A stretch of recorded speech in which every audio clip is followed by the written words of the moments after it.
Et notre objectif, notre but, notre mission est de le faire connaître. Afin que nous soyons ceux qui récoltent au milieu de la grande moisson. Mais la grande moisson là, c'est maintenant, c'est pas demain, maintenant. Nous sommes dans le souffle de Dieu. Continuez la lecture.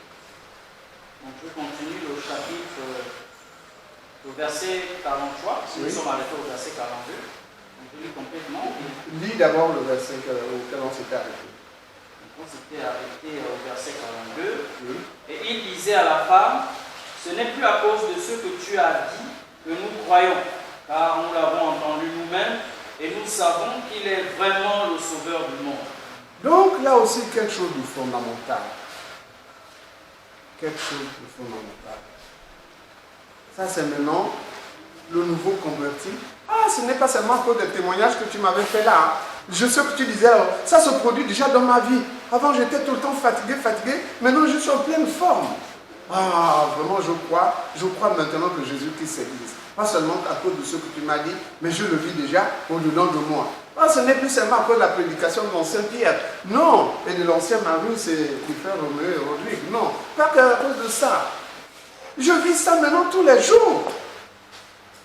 Moi qui étais tous les jours fatigué là, je suis bien moi qui avais tous les jours les soucis, je n'ai plus les soucis. Ah, donc l'histoire là, c'est vrai.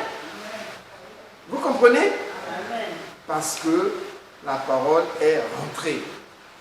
Et elle produit toujours un témoignage. Elle ne vient jamais de manière silencieuse et demeure silencieuse. Elle produit toujours un témoignage. Vous comprenez? Voilà la parole de Dieu prononcée par ceux qui la véhiculent au milieu de la société. Il y a toujours un témoignage. Que le Seigneur vous bénisse. Donc fortifiez-vous, soyez heureux d'être dans la vérité et vous constatez que cette vérité vous affranchit. Mais nous ne nous limitons pas à la parole. Il y a des actes de foi que nous devons poser pour nous-mêmes. C'est pourquoi nous prenons des moments de prière, des moments de jeûne. C'est des actes de foi que nous posons. Parce que le monde des ténèbres, nous ne le voyons pas, on le voit par la foi. Quand notre foi augmente, nous voyons de plus en plus le monde des ténèbres. Quand la foi diminue, le monde des ténèbres voit les yeux. Donc notre objectif est d'ouvrir tout le temps les yeux et de garder les yeux ouverts.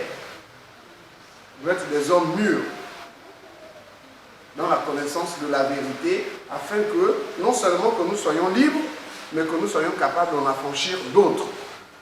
C'est-à-dire de les amener à Christ par notre témoignage, par la parole, et que ceux-là viennent à Christ, viennent à l'église. Ah, ce n'est plus parce que seulement tu m'avais exhorté. Non, non, là je constate que c'est vrai. Vous comprenez? C'est le témoignage de cette société-là, à cette époque, c'est le témoignage de ce que vous avez amené à l'église, que vous avez encouragé à persévérer et qui voit déjà les fruits de l'esprit en eux. Et votre joie demeure plus grande. Il y a plein d'autres choses à dire, mais retenez déjà celle-ci, afin que nous connaissions de mieux en mieux notre Seigneur Jésus-Christ. Amen. Amen. Que le Seigneur vous bénisse. Donc, on va se lever et rendre grâce